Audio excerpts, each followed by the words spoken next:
Hello friends, welcome to Rathi's kitchen. நான் உங்கள் ஏமா பேசுகிறேன். இன்றைக்கி நம்ம சேனலில் இந்த சம்மருக்கு ஒரு டேஸ்டியான ஃப்ரூட் கஸ்டர்ட் எப்படி வீட்லேயே செய்யலான்னு தான் பார்க்க போகிறோம்.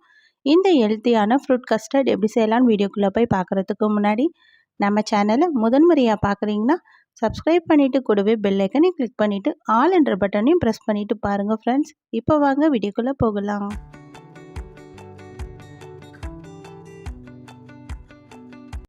ஃப்ரெண்ட்ஸ், இப்போ இந்த நம்ம ஃப்ரூட் கஸ்டர்ட் செய்கிறதுக்காக ஒரு பாத்திரம் வச்சுக்கலாம் ஸ்டவ்வில். இப்போ நம்ம இதில் பால் காசுறதுக்காக தான் நான் இந்த பாத்திரம் வச்சுருக்கேன். இதில் 1 லிட்டர் அளவுக்கு பால், திக்கான பால், தண்ணி எதுவும் சேர்க்காம நம்ம இதை காசி எடுக்கலாம். பால் நல்லா சூடாகி கொதித்து வர வரைக்கும் ஸ்டவ்வை ஹை ஃப்ளேம்லேயே வச்சுருக்கலாம். லோ ஃப்ளேமில் வச்சுருந்தோன்னா நமக்கு அடி பிடிக்கும். அது இல்லாமல் கெட்டு போகிறதுக்கும் வாய்ப்பு இருக்குது பால். இப்போ இந்த பால் நல்லா லோ ஃப்ளேமில் வச்சுட்டு கொதிச்சுட்டே இருக்கட்டும். கொதிய வந்ததுக்கப்புறம் லோ ஃப்ளேமில் மாற்றிட்டு இப்போ நம்ம ஒரு மிக்சிங் பவுலில் 2 டேபிள் ஸ்பூன் அளவுக்கு கஸ்டர்ட் பவுடர் எடுத்துக்கலாம். இப்போ நம்ம காசி வச்சோம் பாருங்கள், அந்த பாலை எடுத்து நான் கொஞ்சமாக ஆற வச்சுருக்கேன். அது ஆறிட்டே இருக்கட்டும். அதுக்குள்ளேயும் நம்ம இதில் சர்க்கரை சேர்த்துக்கலாம். நான் இதில் 1/4 கிலோ அளவுக்கு சர்க்கரை சேர்த்துட்டு இதை நல்லா கலந்து கொடுத்துட்றேன். இந்த சர்க்கரை நல்லா கரைஞ்சி வரட்டும். இந்த பாலும் நல்லா திக்காகி வந்துகிட்டே இருக்குது. இப்போ பால் நல்லா ஆறி இருக்குது. நான் கொஞ்சம் எடுத்து வச்சுருக்க பால் ஒரு 1/2 டம்ளர் அளவுக்கு பால் எடுத்துகிட்டு இந்த கஸ்டர்ட் பவுடரில் சேர்த்துட்டு நம்ம நல்லா கலந்து கொடுத்துடலாம். பால் நம்ம நல்லா ஆற வச்சுட்டு இது போல் கலந்து கொடுத்தா தான் இந்த கஸ்டர்ட் பவுடர் அங்கங்கே கட்டிப்படாமல் இருக்கும். இப்போ இந்த அளவுக்கு நல்லா கலந்து கொடுத்தாச்சு.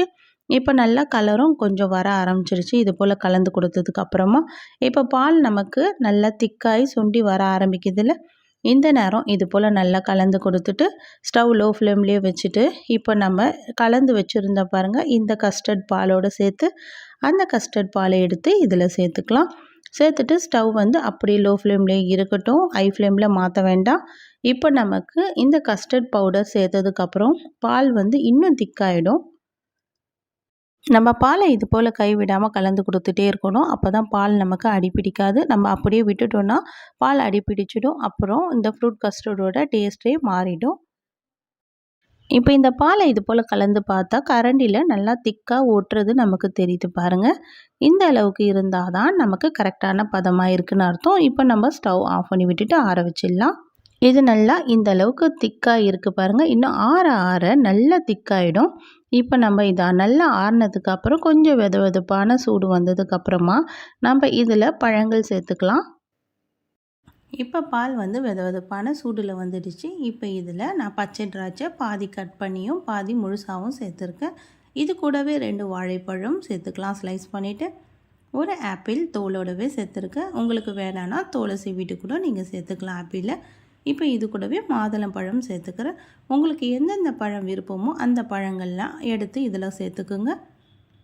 பழங்கள் வேணான்னு சொல்கிற குழந்தைங்களுக்கு கூட இது போல் செஞ்சு கொடுத்தீங்கன்னா ரொம்ப விருப்பமாக சாப்பிடுவாங்க.